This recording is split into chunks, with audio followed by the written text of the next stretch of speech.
Hi, everyone. My name is Joe, and I'm 15 years old. I am very sorry about one thing, and I want to talk about it. I introduced my father to the world of the internet, and it hurt him a lot. I don't even know if our lives can go back to being the same now. My father has been sad ever since my mother left, and I have to say, it's been hard for me too. I was 10 years old at the time, and her leaving was a massive blow for both of us. I suffered, and I didn't understand why she did it, and my father didn't want to tell me what happened. It must have hurt him to think about her. Soon I stopped missing my mom and tried to get my life back on track. But my father couldn't shake his feelings. He had problems at work, couldn't cope with household chores, and could barely take care of me. We got through it somehow, though, and became stronger. But even after 5 years, my father still couldn't shake his sadness. I thought that he was spending too much time alone with his thoughts and that it wouldn't lead to anything good. So I figured out a way to cheer my dad up.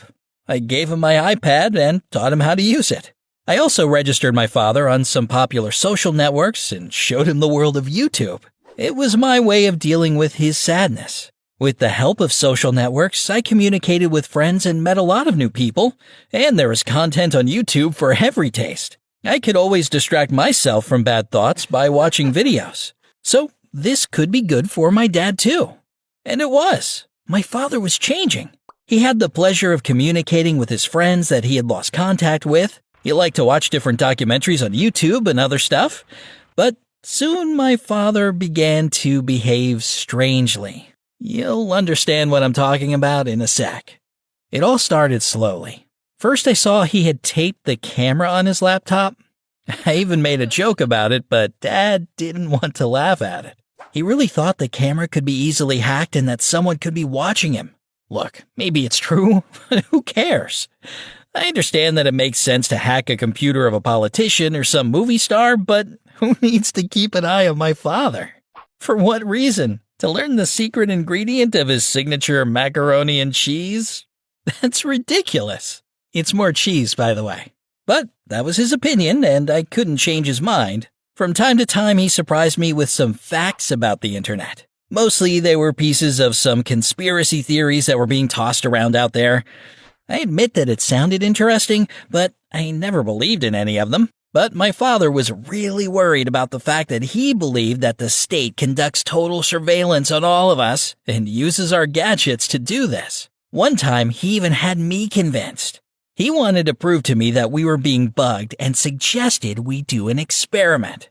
He put the phone down on the table and suggested we talk about dogs and everything about dogs for a couple of minutes. We kept repeating the words dogs, leash, fodder. After a couple of minutes, my father opened Facebook, started swiping through his feed, and the first advertisement that appeared on the screen was a dog food ad. It was pretty amazing, and I didn't even know that was even possible. This was clear proof that my father was right. But I wasn't worried about it anyway, because it was just an ad, and it couldn't hurt.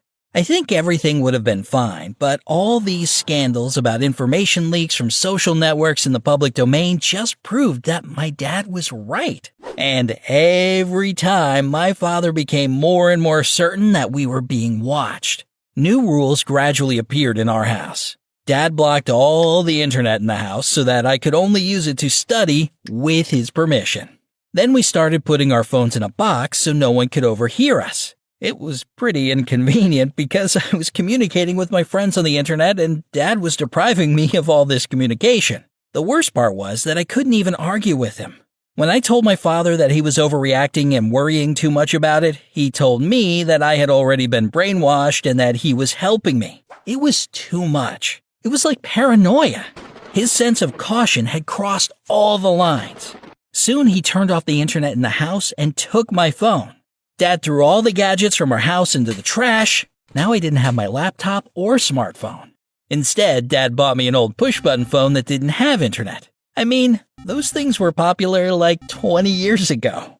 And soon, his paranoia was transferred to other objects. Dad draped all the windows with heavy curtains so no one could see what was going on inside the house. Then he became suspicious of our neighbors. Sometimes he would look out the window and look at their house. He thought they might be watching him, so he decided to watch them back. He began to pick me up from school by himself so that he could ensure my safety, as he put it. It was just so stupid.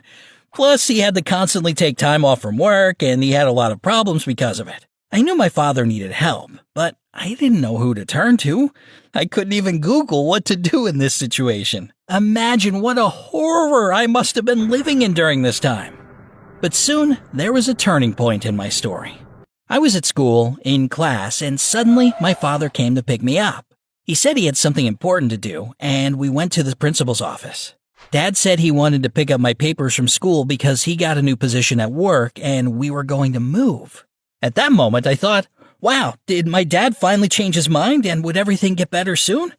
But my optimism was short-lived. All the way home, I tried to ask my dad about it, but he wouldn't answer.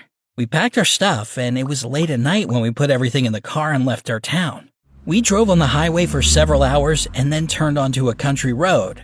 After another hour, my dad said we had arrived. A very thick forest was around us.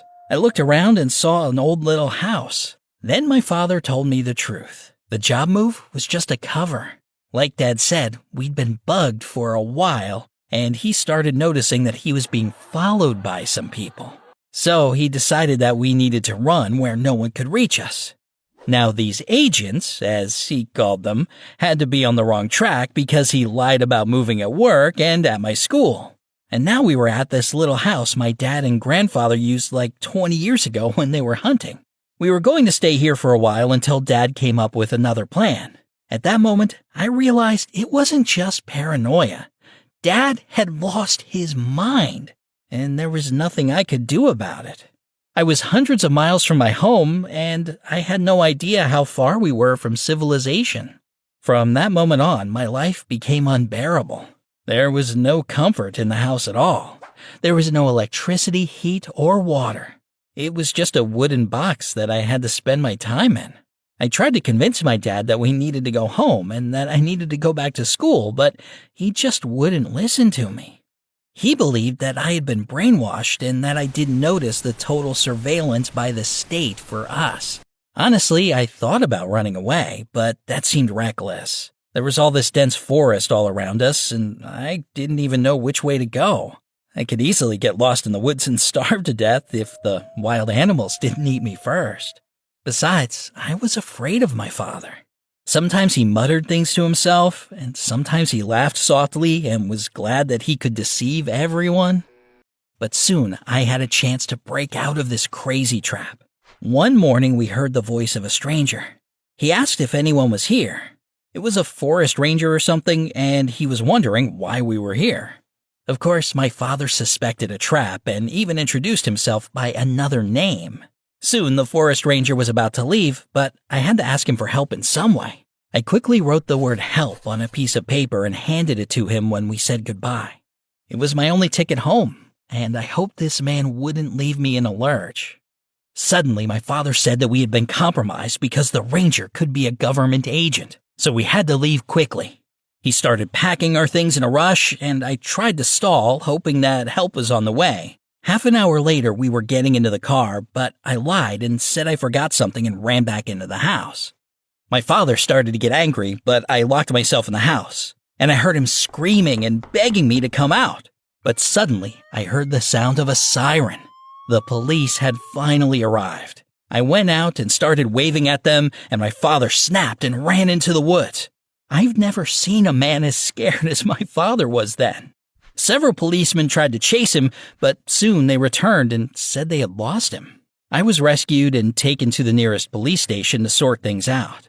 I didn't want to hurt my father, and I asked the police to take it easy on him. I told them that he didn't force me to do anything or bully me. He wasn't an evil father. He was just a man who needed help. A few days later, Dad was detained. It turned out he had developed a mental disorder. He had been depressed for a long time. His psyche was unstable, and he developed paranoia. I felt guilty about what had happened to him. I introduced him to the world of the internet, and I laughed at his theories instead of explaining everything. With this disease, my dad couldn't take care of me, so my distant relatives became my guardians. Dad is now undergoing treatment in a hospital, and I hope he will be all right. Now I have a computer and a phone again, But all this does not give me too much pleasure. I keep thinking about my father, who suffered because of all of this. And I blame myself for being so inattentive to the person I love. Thanks for watching my story to the end, guys. What do you think about it? Do you think my father was right about people spying on us? Hey there, I'm Katie, and I'm itching to share a story that at first frightened me, but then turned my whole world inside out. My parents have always taken pride in the fact that I was a straight A student from my first year of school and have been ever since. Teachers always loved me for that, and students respected me, for the most part. Why for the most part?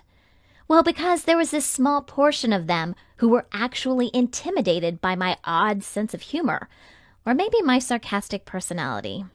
You see, even though I've been called an exemplary student forever, I've always loved fooling around and making sarcastic remarks. Usually, everybody just laughed at them. But there was this girl whose inadequate reaction to my comments just motivated me to upset her even more. It was out of my control. Her name was Zoe Collins. She was a tall, round-shouldered redhead with ugly braces. And I hated her so much. I couldn't walk past her without an evil comment about her. And every time she would run away crying. Geez. One day, the principal called me into his office. I was scared. I knew it had something to do with my behavior, but what exactly was it? I just sat there and didn't even dare to look at Mr. Derrickson in the eye. He slowly walked up to a window and put his hands behind his back. It was a silent torture because I was dying to find out why I was sitting there, and he wouldn't say a word. Finally, Mr. Derrickson turned around. He said that Zoe's parents contributed to the school a lot, whether it was a new piano for our music class or chemistry equipment for the lab. But now they wanted to transfer their daughter to another school because of the constant ridicule and taunting that she was going through. To be honest, I was happy I wasn't going to see Zoe again. But then Mr. Derrickson added that the moment Zoe's parents filed documents for her transfer, I was going to get suspended from school.